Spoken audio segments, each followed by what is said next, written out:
What's good, Panther Nation? It's your boy, Myron McRae, a.k.a. Tornado McRae, across the skies of the internet, here with another episode of Panther Pride TV, your one-stop shop for all your Panther notifications and your Panther obligations. And happy Wednesday to all of y'all. Hope you are having a great hump day. Hope your week is going smooth. And honestly, I hope you're just having a good day. You know what? Hope you're having a solid day or an all right day or just a better day than yesterday. You don't have to be doing great. You can be doing okay. And that's perfectly fine with me, too. Love you. Hope it's going better. But, guys, going to get into today's docket. Few things from yesterday's training camp, bro, we got to talk about because we got some news, man. We got some news that dropped yesterday. First things first, man. So, let's go ahead, get the cat out the bag, look at what we got going on. First things up, man.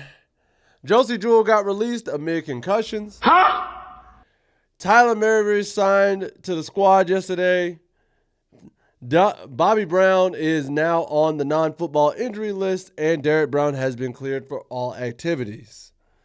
So those are the big hitters from yesterday's updates for training camp, and I got to say this. One, I'm sad to see Josey Jewell go out like this, and for those of you who don't recall, don't remember, he did suffer a He did suffer a concussion in Week 16 last year, but he unfortunately has still been suffering from concussion-like symptoms and has been officially released from the team. Now, he did want this because he did want to prioritize his health as well as be considerate to his teammates who can get more reps in and do the work, which means now Trevin Wallace, Wallace, I do know it's Wallace. Wallace is expected to step up into that role for him, and as well as obviously Roseboom, but I honestly thought Roseboom was going to be one of the starters anyways. So they're expected to step up and have a huge role, and truth be told, it makes sense. But I'm sad that concussions are really taking players out like this. The good news is there is potential for him to return to the team. However, if concussions are really a major issue, bro, at the end of the day, you did great. You made it to the league. I don't want you playing in this game if it's going to cause you long-term brain damage. I'm being honest. As a guy who just wants to see you healthy and happy with your family, living your best life, making the millions that you did, if you don't have to risk your health, then you can step away from the game, no shame.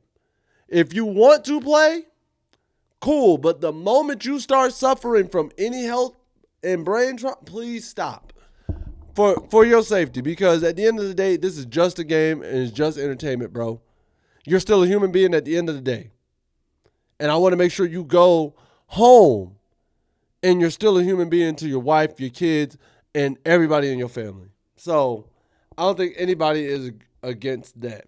Then there's the matter of Tyler Mabry signing with us yesterday. He was the only one out of the 14 workouts from Monday that has been signed. And from what I've read and from what I can gather, this is in part due to Tommy Tremble being on the PUP list. And my question for that at this point becomes, why are we keeping Daphne here, bro?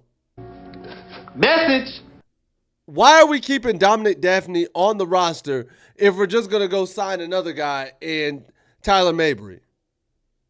Why are we, unless you're keeping him as just a pure blocking, goal line blocking tight end, I don't understand why we're keeping Daphne here and bringing in a new tight end.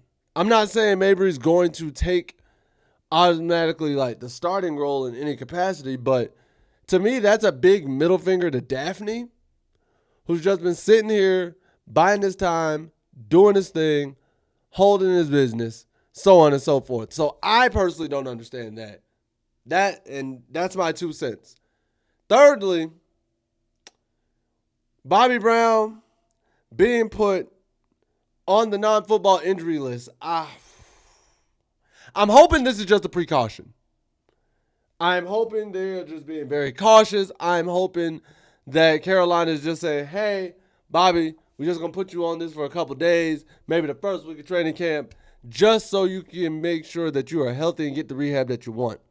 Because we need them healthy when the season starts. So that's what I'm hoping for. And lastly, when it comes to Derek Brown, man, I can't tell y'all enough. Woo! Yeah, baby! That's what I've been waiting for. I have been waiting for this man to get cleared of all activities. Now, Dan Morgan and the team have said, A, they're going to take it easy and ease him back into everything full speed and full contact because they want to be smart about this. And I'm 100% with them.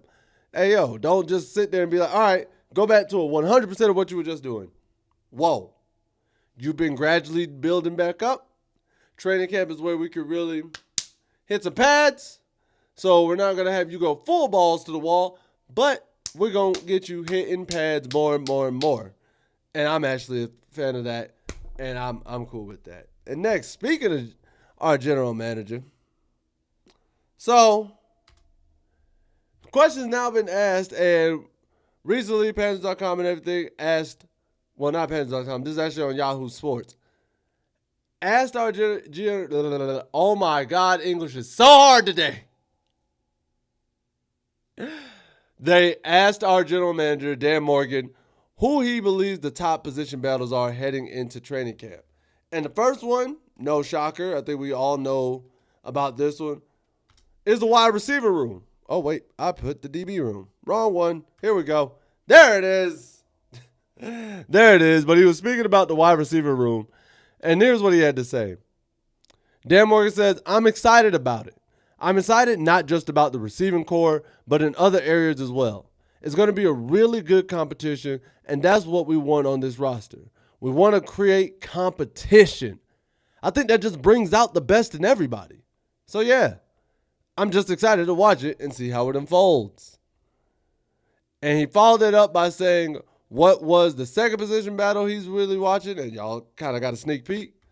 It is the DB secondary. So it is the secondary, a.k.a. all the DBs and whatnot. And he said this about the DBs. He says, we have a lot of young talented guys that we're excited about on the roster. I'm just looking for continuous growth on a daily basis. Just see them go out there, see them get better every single day. We're excited about them, but again, they got to put the work in, and I know they're up for that challenge. So, with that in mind, that begs the question of if he's going to bring somebody else in. And if that's how he feels about the DBs,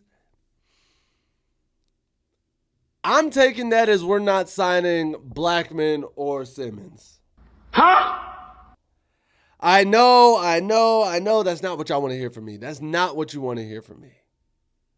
But to me, that reads as we are sticking with the core we have here, and we're not bringing in anybody unless it's absolutely necessary. Now, do I think it is necessary to add some help in that secondary?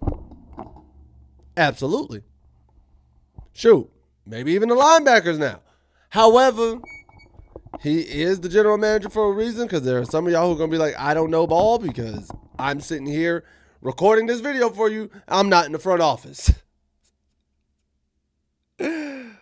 But I think if I'm reading in between the lines, or if I'm overanalyzing, or whatever you want to call it, that's how I read that statement is, hey, we have the people we want to compete. I want to see who gets better. I want to see who gets worse. And the cream of the crop will rise to the top, baby.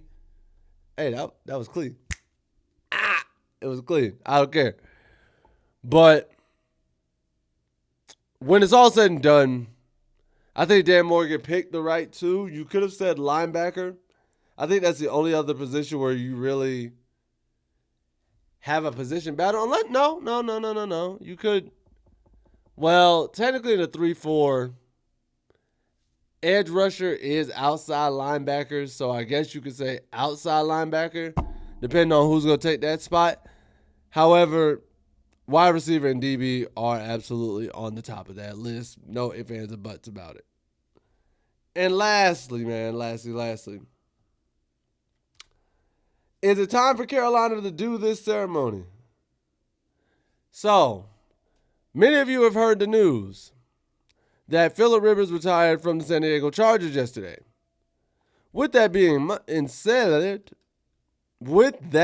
said, Jesus Christ. Jesus, Joseph, and Mary, man. But with that being said, the Athletics' Joe Person, who writes for the Panthers on The Athletic, posed this tweet in regards to Rivers' retirement. His tweet was a repost of the Rivers retirement announcement, and he said, now do Panthers and Cam. Essentially saying, hey, now it's time for the Panthers to retire Cam Newton's jersey. So that begs the question, does Carolina need to go ahead and retire Cam Newton's jersey? Honestly, yeah. I think it is time. It's been 10 years since Cam's MVP season. He has been the only league MVP that we've ever had in franchise history. Say what you want about the man. Say what you want about his dressing style. Say what you want about his podcast. When Cam Newton was a Carolina Panther, first stint, Cam Newton was one of them ones. Obviously, he's the best quarterback we've had in franchise history up until this point. He helped carry us to our second Super Bowl appearance in championship history, while also achieving our best regular season record of all time in 15-1. He holds numerous records, he holds numerous records while playing with us. So in my mind, it's time. It's time. It's time for us to bring Cam back. It's time for us to do right by Cam in terms of an entire organization. Retire his jersey, show him some love, put number one in the rafters in the Ring of Honor, and let's just go ahead and get it done, man. Cam Newton is the reason the newer generation, or more so my sister, what's after millennial? Gen Z? Yeah, Gen Z or Gen Alpha, whoever. Want to say them. They're a reason that Cam Newton's the reason why they're Carolina Panthers fans. And even the youngest Panther fans today always see the reference to Cam Newton. Cam Newton was one of them ones for a reason. And it's time we just go ahead and retire his jersey in his honor and give him his flowers while he's still here. Because we don't know if he's going to be here tomorrow. We don't know if he's going to be living next week. He's young, but that's even more of a reason to give him his flowers while he's still here to accept him. Let's not wait until he passes to be like, oh, we need to induct Cam and retire his number. We can do that while he's still alive. It's okay. But guys, with all that being said, now we're going to move on to y'all favorite segment, where Panther Nation speaks their truth, man. Love this segment. Love each and every one of y'all. So let's go ahead and get into it. First one comes from, I want to say this, AV Asian or Ava Cyan, 7531. My man says, to be fair, there's a lot of uncertainty with our defense now with Josie Jewell's departure to add to our already uncertain defense. Trevin and Roseboom will need to step up to fill big shoes. And it was Trevin. It was Trevin. I can't remember if the R was in or out. I was like, I know what it is. But when it's all said and done, yes, that Mans did not lie. You did not lie, my boy. These are going to be big shoes to fill. However, I think they can do it. Especially with Derek Brown coming back, with Tershawn Wharton, with Bobby Brown, with Nick Scorton, with Pat Jones, with Princely, with all those guys on the D-line and the edge rusher positions. I think it will make it easier for Roseboom and Trevin to step up and fill those holes. So I'm not too worried, but I see what you're saying. Next, we got Zach Dean, 34.99. My man said, how'd they say safety? He's talking about the last video where they said safety was our biggest weakness. He said, you could probably say the whole defense until we prove anything. Linebacker is my least favorite group currently, then cornerback. I'm assuming linebacker is your least favorite due to depth on the interior, if I'm correct, which isn't a bad assessment. And especially considering how bad our run defense was, even at the second level, I can see why you say that. I can see how you got there. And lastly, where is it? Oh, hold up. There it goes. All right. There we go. Lastly, comes from Charlie Snipes, 1817. My man says, man, let him underrate us. We'll make it feel better when we show up. You know what, Charlie? You're right. I'm gonna just let them do what they do, bro. I'm gonna just let them do what they do. But the reason why I get so amped up and the reason why is because somebody's gotta hold them accountable to these receipts when it's all said and done. But you're right. Let them underrate us. So that way when we do show up to the party and we crash the party, say, oh yeah, y'all should have been watching out for us, it's gonna be that much sweeter. But guys, that's all I have for today's video. If you enjoyed this video, please make sure to like, share, subscribe, and hit that notification bell at the bottom so you can always be notified of when these videos are dropping, man.